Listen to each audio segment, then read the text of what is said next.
اللهم صل وسلم وبارك على سيدنا محمد وعلى اله وصحبه اجمعين. ازيكم حبايبي؟ عاملين ايه؟ يا رب تكونوا بخير وفي احسن حال ان شاء الله. النهارده معانا فيديو خفيف كده، هنحضر فطار يعني اسرع واسهل فطار.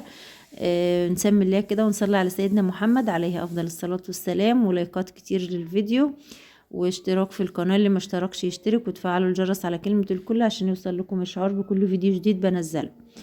اول حاجه كده هنسمي الله. بصوا معايا طاسه على النار، حطيت فيها معلقه سمنه كبيره، و هنزل فيها بكبد وجوانص متقطعه حتت كبد بس، لا كبد بس متقطعه حتت صغيره زي ما انتم شايفينها كده.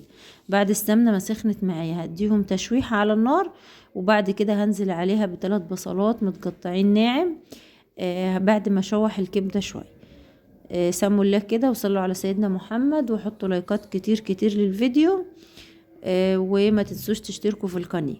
الفيديو النهاردة يعني فطار سهل وسريع كده، خفيف وسريع، ما اخدش معايا وقت. يعني عايزة اقول لكم انا كنت بنضف طيور بنضف بط يعني، واتأخرت في التنظيف فوق السطوح، ونزلت بعد العصر يا دوبك صليت العصر كده اللهم صل على سيدنا محمد. دخلت المطبخ ما اخدش معايا ساعة بالظبط، حضرت الفطار اللي انتوا هتشوفوه معايا ده كده في وقت يعني ما اكمل يعني بالظبط كده ساعة. كنت عاملة العصير والسلطة والفطار وكل حاجة، ما خدش معايا وقت خالص. فزي ما انتم شايفين الرز ده كان سهير غسلته ونقعته في مية وانا فوق السطح. صفيته كده بعد ما اديت البصلة تشويحة مع الكبدة في السمنة، ونزلت بالرز. وهضيف البهارات، هضيف كمون وكزبرة وفلفل اسمر بس، يعني نص معلقة صغيرة من كل حاجة. وهنظبط الملح، وهديله برضو تجليبة بالبهارات كده تشويحة، واضيف عليه المية واسيبه يستوي 3/4 سوا، وهنشوف هنحشي بيه ايه معانا النهاردة. ونظبط الملح كده ونديله تجليبة مع البهارات. وبعد كده هنضيف عليه مية سخنة، مية عادية يعني، هو هيغلي مش هياخد وقت في السوا. يعني انا كنت حاطة المية في الكتل بس ما لحقتش ان هي تغلي يعني، فكانت يا دوبك دافية كده. هننزل بشوية مية صغيرين يا دوبك، يعني الرز هيكون باين كده من المية، يعني عايزينه 3/4 سوا. هسيبه زي ما انتوا شفتوه كده، هغطيه وهسيب النار عالية عليه. اول ما يتشرب شوية المية دول ههدي عليه النار خالص، وهنجيله على العين الواطية شوية، وهسيبه على النار.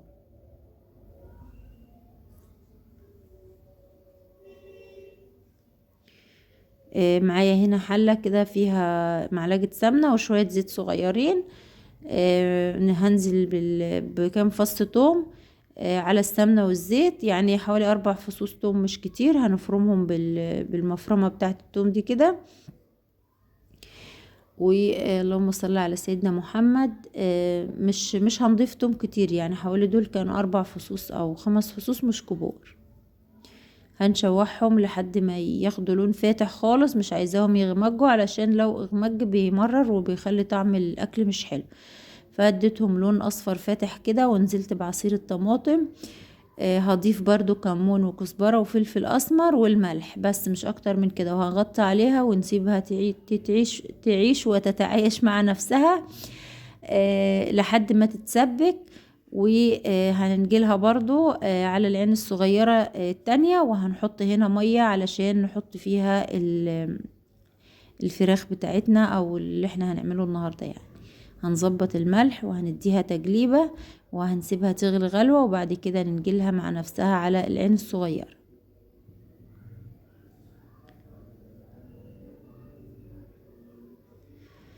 الرز كان استوى معايا، وقلبته واديته تجليبة وسبته شوية على النار. وهنحشي بيه الحمام. معانا 4 حمامات كده عصفورات صغيرين، وكمان فرخة ساسو. هنحشيهم بالحشو بالرز اللي سويناه ده كده. الرز سخن مش عارفة امسكه، وبمسك بالمعلقة. بصوا اول ما الرزاية بتيجي على ايدي سخنة ملهلبة.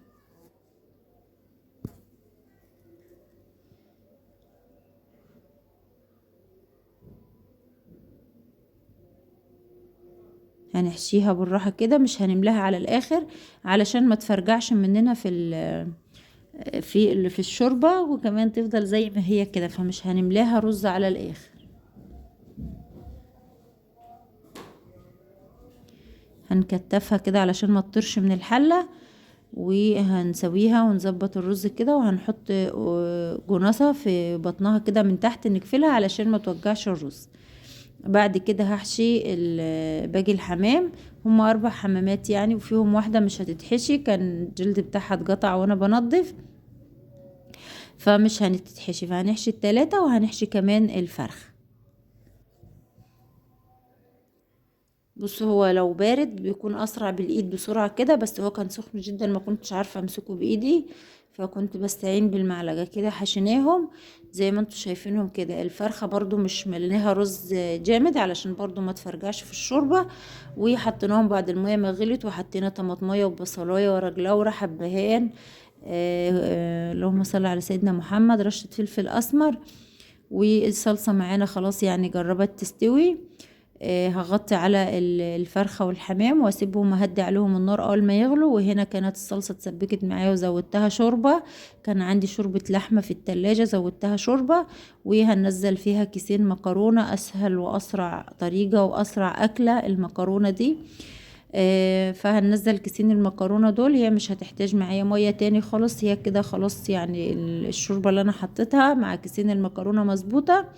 فهديها تجليبة وهغطي عليها النار. وبعد كده خدت لها بس شوية من وش الشوربة، يدوها لمعة وفلفلة كده بعد ما استوت معايا، اديتها تجليبة بيهم، وهديت عليها النار وسبتها.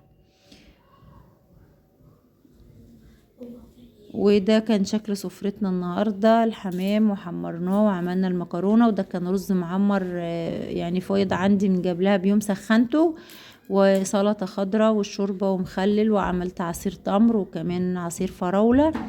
وفاض شوية رز صغيرين من الحشو برضو سويتهم وحطيتهم تحت الحمام زي ما انتم شايفينهم كده.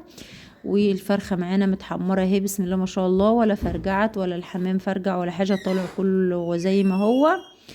واتمنى الفيديو يكون سهل وبسيط ويكون نال اعجابكم، وما تنسوش تشتركوا في القناة وتفعلوا الجرس على كلمة الكل عشان يوصل لكم كل جديد.